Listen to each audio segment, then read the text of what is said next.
O Goberno central está disposto a apoiar o mantemento dos postos de traballo de Ence na nova localización. Esta foi a mensaxe que trasladou a subdelegada do Executivo en Pontevedra aos traballadores da pasteira. Que el Gobierno de España está dispuesto a apoyar el mantenimiento de los puestos de trabajo de la planta de Ence en su nueva localización.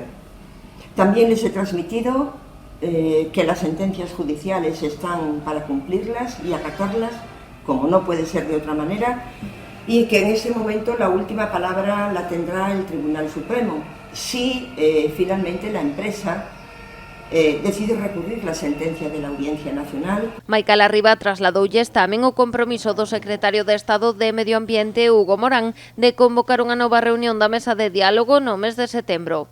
Y aunque este encuentro, sin que la propia empresa y la Xunta de Galicia, que es la que ostenta las competencias en materia de política industrial y de suelo, no planteen alguna alternativa tras la sentencia de la Audiencia Nacional, parece que no tendría mucho contenido, mucha viabilidad, pero desde luego el compromiso del Gobierno es estar en la búsqueda de todas las posibilidades viables. A reunión prolongouse durante algo máis dunha hora. Neste tempo, os traballadores estiveron concentrados ás portas da subdelegación do Goberno, contra que incluso lanzaron papel hixiénico. O edificio estivo protexido por un importante dispositivo de seguridade a cargo da Policía Nacional.